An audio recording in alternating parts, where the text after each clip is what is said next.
అందరికీ నమస్కారం. ఎలా ఉన్నారు? బాగున్నారండి? నేనైతే బాగున్నాను. మీరందరూ బాగుండాలని నేను కోరుకుంటున్నాను.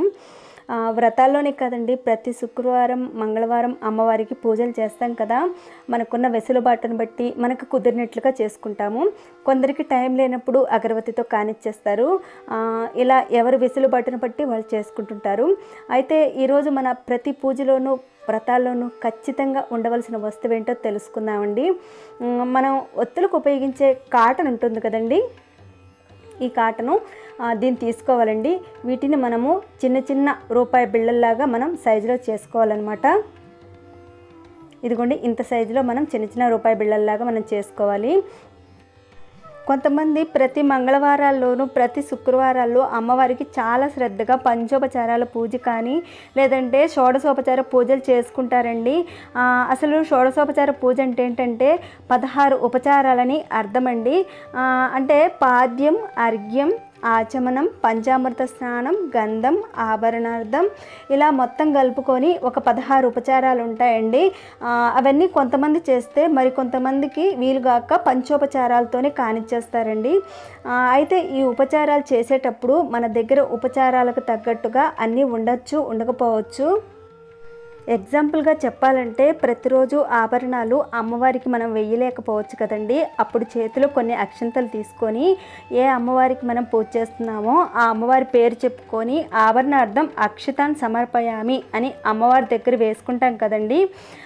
ఇలా ఉపచారాలు చేసేటప్పుడు వాటిని మనం అమ్మవారికి ఇవ్వలేని పరిస్థితి ఉన్నప్పుడు వాటికి బదులుగా మనం అక్షంతలు ఇస్తున్నాము అని మనసులో అనుకొని 2-3 అక్షంతలు తీసుకొని వేయాలండి.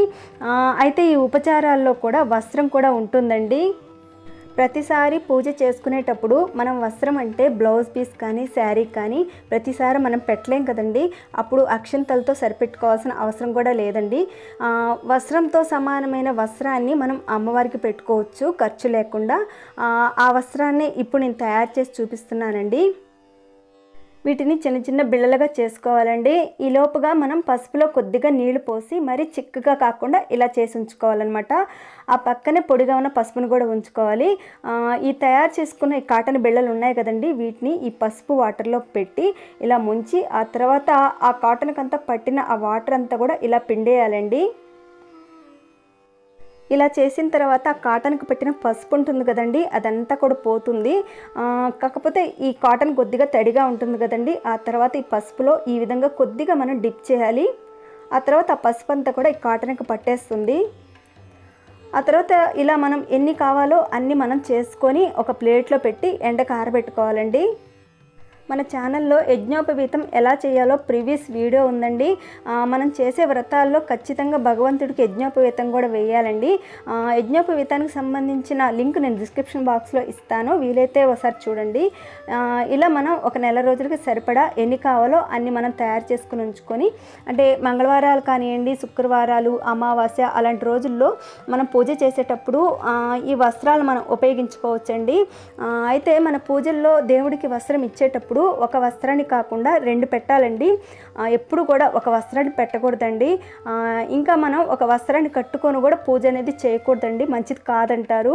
అందుకని పూజలో 2 పెట్టాలండి వస్త్రాలు. అలాగే మనము వ్రతం చేసినప్పుడు వచ్చిన ముత్తైదువులు ఉంటారు కదండి, వాళ్ళకి తాంబూలంలో బ్లౌజ్ పీస్ని పెట్టి ఇస్తాం కదండి. బ్లౌజ్ పీస్ పెట్టలేని పరిస్థితి ఉన్నప్పుడు బ్లౌజ్ పీస్కి బదులుగా కొంతమంది అక్షంతలు కూడా వేసి ఇస్తారండి. అలా కాకుండా మనం వీటిని 2 వస్త్రాలను పెట్టి తమలపాకు, వక్క, అరటి పండుతో ఇచ్చుకుంటే సరిపోతుందండి. అలా వస్త్రం పెట్టినట్లు కూడా అవుతుంది. ఇలా చాలా ఈజీగా మనం చేసుకోవచ్చండి. వీటిని చూశారు కదండి, ఇవి 2 తీసుకొని అమ్మవారి దగ్గర పెట్టి అమ్మవారి పేరు చెప్పుకొని భస్మయుగం సమర్పయామి అని అనుకొని సమర్పించాలండి అమ్మవారికి. కేవలం అమ్మవారికే కాదండి, మనం విష్ణుమూర్తి పూజ చేసినప్పుడు కానీ లేదంటే వెంకటేశ్వర స్వామి కానీ ఇలాంటి వారి వ్రతాల్లో కానీ పూజల్లో కూడా మనం సమర్పించుకోవచ్చండి. అలాగే అమ్మవారి వ్రతాల్లో కూడా మనం పెట్టుకోవచ్చు అనమాట.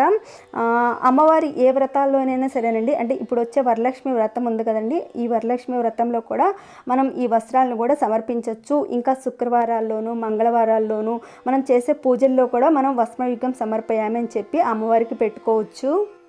ఈ వీడియో మీ అందరికి ఉపయోగపడుతుందని నేను అనుకుంటున్నానండి. ఈ వీడియో మీకు నచ్చినట్లయితే లైక్ చేయండి, షేర్ చేయండి. ఇంకా ఈ వీడియో మీద ఏదైనా మీరు చెప్పదలుచుకుంటే కామెంట్స్ పెట్టండి. ఇంతవరకు ఛానల్ని చూస్తూ సబ్స్క్రైబ్ చేసుకునే వాళ్ళు ఎవరైనా ఉంటే కనుక సబ్స్క్రైబ్ అవ్వండి. ఈ ఛానల్ నుంచి వచ్చే నోటిఫికేషన్ ముందుగా మీ దాకా రావాలంటే ఆ పక్కనున్న బెల్ బటన్ ఖచ్చితంగా ప్రెస్ చేయండి. ఈ ఛానల్ నుంచి నోటిఫికేషన్ ముందుగా మీ దాకా వచ్చేస్తుంది. మరో వీడియోతో మళ్ళీ మిమ్మల్ని కలుసుకుంటాను.